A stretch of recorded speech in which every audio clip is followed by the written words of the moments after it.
Hello ఎలా ఉన్నారండి అందరూ? నేనైతే మస్తున్నా. ఇంక మీరు కూడా బాగుండాలని మనస్ఫూర్తిగా కోరుకున్నా. చూస్తున్నారు కదా, సండే వచ్చేసింది, మటన్ కూడా వచ్చేసింది. మా ఆయన మటన్ తీసుకొచ్చారండి ఇవాళ. మన దగ్గర అయితే కేజీ వచ్చేసి 900 ఏమో నడుస్తున్నట్టుంది కదా, కానీ ఇక్కడ మాత్రం చాలా చీప్ అనమాట. 500కే కేజీ అనమాట. అలా అని అంటే తక్కువ దొరుకుతుందని మటన్ ఏమో బాగుంటుందేమో అనుకున్నారు. చాలా ఫ్రెష్గా చాలా బాగుంటుంది అనమాట.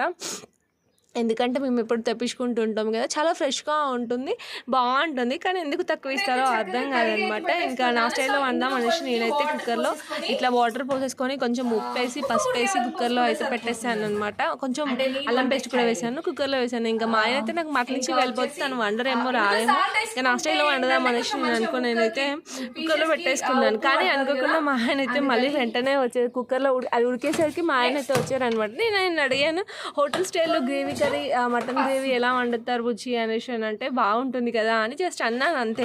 ఇంకా ఎలా వండాలని నేను చూపిస్తాను అనేసి మా ఆయన అయితే ప్రాసెస్ అయితే స్టార్ట్ చేశారనమాట. సో దానికి ఏం లేదండి, ముందుగా ఉల్లిపాయలు, టమాటో అండ్ పచ్చిమిర్చి, కొంచెం పుదీనా అన్నీ వేసేసి చక్కగా నెయ్యిలో రోస్ట్ చేశారనమాట. అన్నీ రోస్ట్ చేసుకొని వాటిని అయితే పేస్ట్ పట్టి పక్కకు పెట్టుకున్నాము. నెక్స్ట్ ఇంకా మటన్ కుక్కర్లో ఉడికింది కదా, నెక్స్ట్ ఇంకొక కడాయి పెట్టేసుకొని అందులో మొత్తం హోల్ మసాలాలు అన్నీ వేసేసుకొని కొన్ని పచ్చిమిర్చి కూడా వేశారనమాట. ఇంకా అవన్నీ వేసేసి తర్వాత మటన్ అయితే వేశారనమాట. మటన్ కాస్త అలా ఇలా ఉడికిన తర్వాత ఇంకా వెంటనే మనం ఇందాక ప్రిపేర్ చేసి పెట్టుకున్న పేస్ట్ని అయితే వేసేసారు.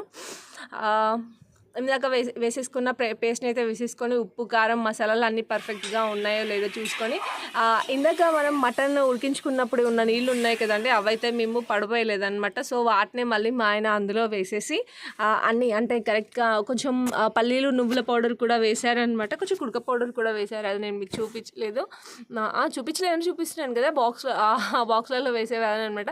కారానికి టేస్ట్కి తగ్గట్టు కారం కూడా వేశారనమాట. కాసేపు ఇవన్నీ వేసి మూత పెట్టేసి కాసేపు ఉడికిన తర్వాత సో దించారు అంతే. ఎంతో tasty hotel style mutton gravy అయితే తయారైపోయిందనమాట. నిజంగా చాలా టేస్టీగా అంటే చాలా టేస్టీగా ఉంది. నేను ఇంకా లాస్ట్కి ఫైనల్గా కొత్తిమీర వేసి గణేష్ చేసేసాను అంతే. టేస్ట్ కూడా నేను చూశాను అనమాట. మా ఆయన ఇంకా వండిన తర్వాత నాకైతే టేస్ట్ చూపించారు. నిజంగా చాలా అంటే చాలా బాగుంది. ఇంకా ఈ బాటిల్ విషయానికి వస్తే ఇది మా ఆయన మందు బాటిల్ అనమాట. సో ఇంకా మీరు చాలా రోజుల నుంచి చూస్తున్నారు కదా, నేనైతే స్పెషల్గా ఆయిల్కి అయితే బాటిల్ ఏం తీసుకోలేదన్నమాట. ఎందుకు అని అంటే ట్రావెల్ చేసేటప్పుడు మళ్ళీ ఇబ్బంది అవుతుంది కదండి ఎక్కువ తక్కువ తీసుకుంటే అనేసి ఇంకా దాన్ని చక్కగా క్లీన్ చేసుకొని అందులో ఆయిల్ అయితే వేసేసుకున్నాను. ఇంకా యాజ్ యూజువల్ చపాతీ అయితే తప్పకుండా ఉండాల్సిందే కదా, చపాతీ కూడా చేసేసుకున్నాను. ఇంకా చక్కగా మా ఆయన అయితే వెజిటేబుల్ సలాడ్ అయితే ప్రిపేర్ చేశారు. ఎందుకంటే నా చిన్న చిట్టలకి చాలా ఇష్టం అనమాట.